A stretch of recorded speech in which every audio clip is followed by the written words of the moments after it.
I'm pleased I stopped here, and this is the first of my Schweppes Pepsi, now available here in aluminium cans.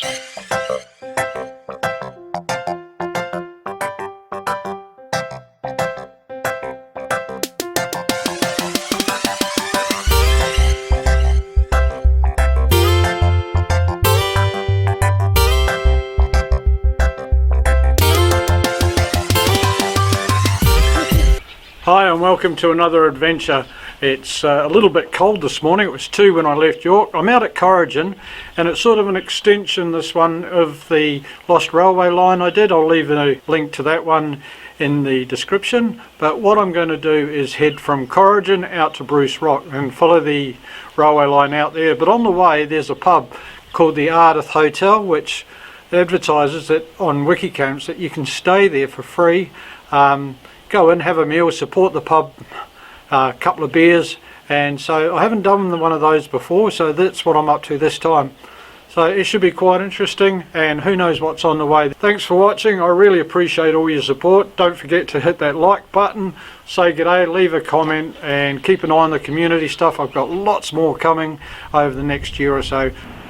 So where I'm parked is on the other side of the old railway station. There's another van over there. I think there's a dump point just over here, and that's the old railway station. The track's all abandoned here now. There are a few remnants left around.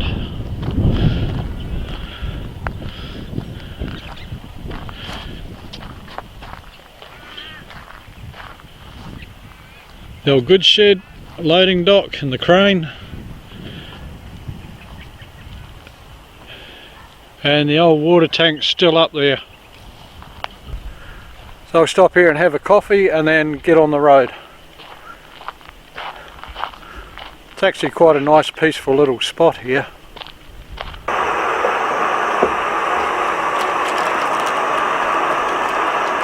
But on this side of the track there was actually get it in the camera, the damn bush track. So I'm assuming it's out here somewhere, and there's a bit of a walk you can do as well. So if you're in Corrigin, there's something else that you can come and have a look at.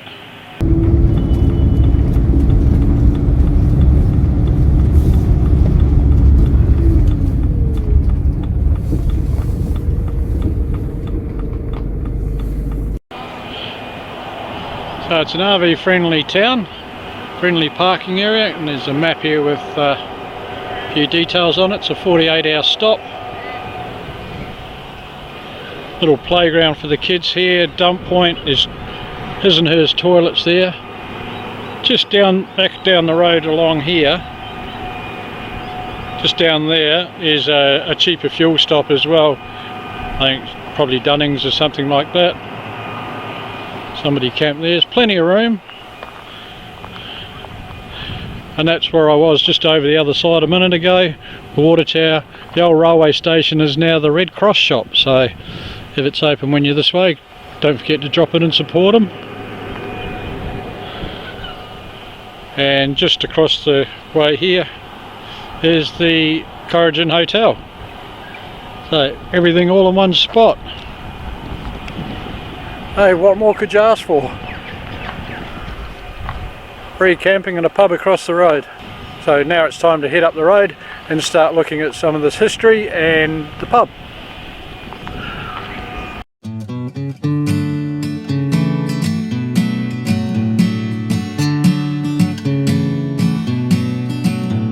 Don't say to me you cannot see the changes in the sky. Don't try to read the messages that are in between the lines. Well, let's pack our things, get motoring, let's hit the wall, the guy. Cause on the road there is no load and everything is fine. Let us go and fly now. Let us go and ride now. Tonight.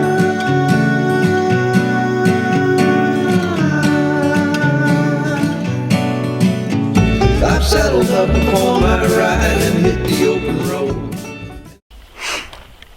So we're just travelling down the road a bit further, and I've come across a sign, and it's the Shire of Corrigin Historic Site of Nornakin. I've googled it, but can't find any information on it whatsoever. It's right next to the railway crossing, so it's probably just a siding or something like that. At least the wind's died down a little bit. Quite interesting out here. It's beautiful when it's green, the crops are up, and there's a lot of canola in flower, so yeah, very pretty.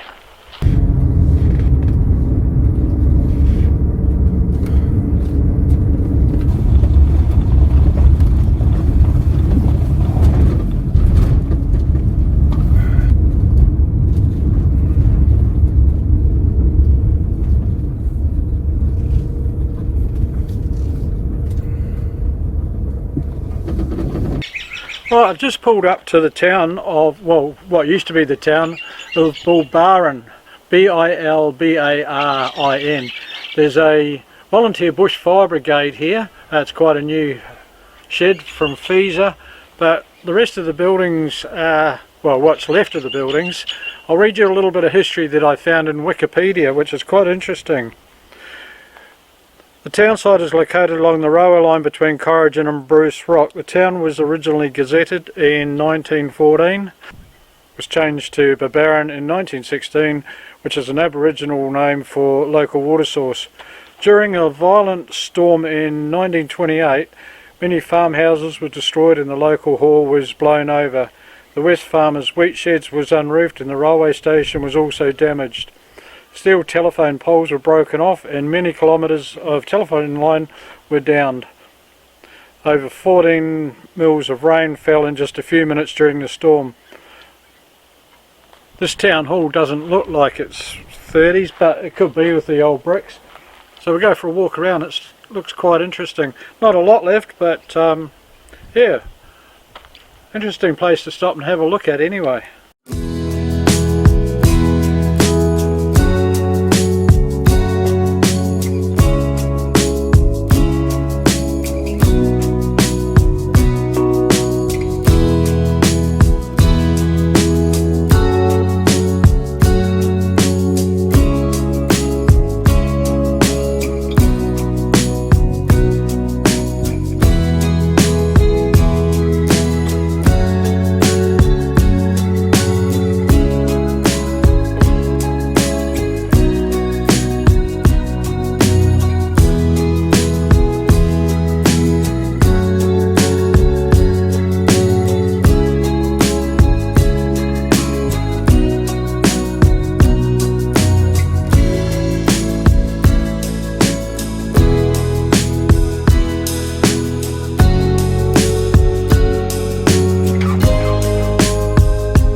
Well, that was well worth a walk around, quite amazing.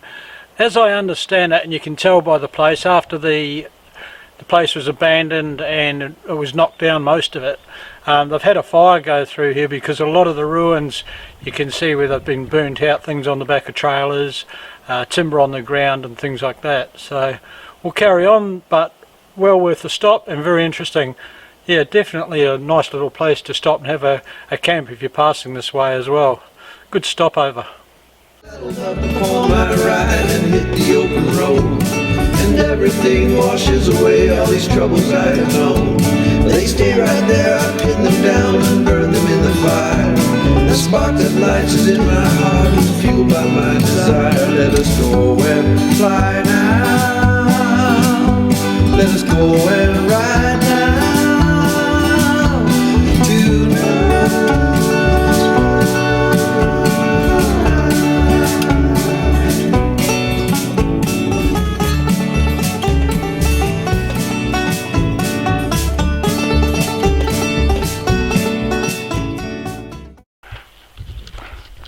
So just about 8 minutes down the road, and we're at the town of Babakin, B-A-B-A-K-I-N. And the notice board says the small town of Babakin is a very friendly place. It has its own cricket club, school, a local shop, a hall in 1915. Oh no, built in 1915. And a fire brigade. Babakin is positioned in its current location as a railway stopover. Sheep and grain farmers make up our community, so please come and enjoy our town. Everything's shut. The school looks shut, but I think it's school holidays, I'm not sure. And this is classed on Wikicamps as a stopover, which I think is out across the road here. There's a big open area that you can go and park up there. Looks like the CWA hall is still active. A few tables and chairs out there. And there's toilets out the back here. That's a men's, that's a woman's, and that's a woman's. Ah. Something going on there. I don't know if that house, oh yeah, possibly somebody there. Hard to tell.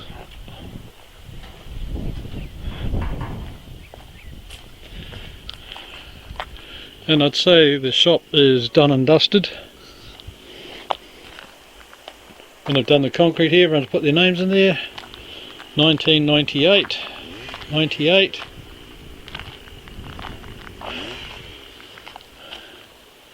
So that's the old shop. Schweppes Pepsi, now available here in aluminium cans.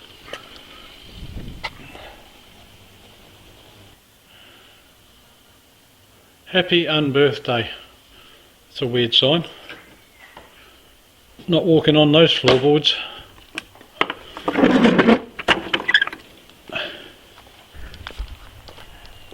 Yeah, so somebody over there with the whippersnipper going, but the rest of it, the hall looks in good condition, which is strange. There's tables and chairs out the front, there's toilets out the back.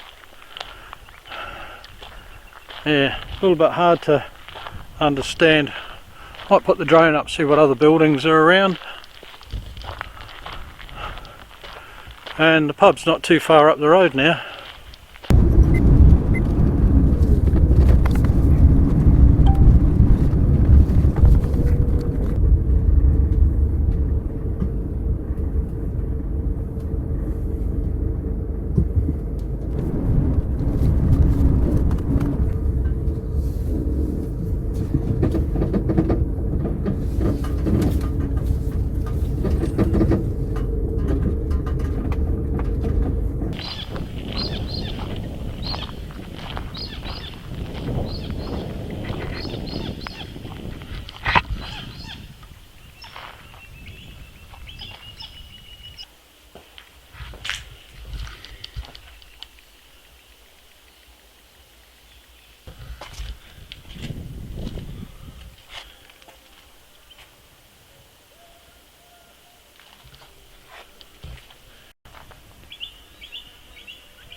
Well, I made it to the Ardath Hotel.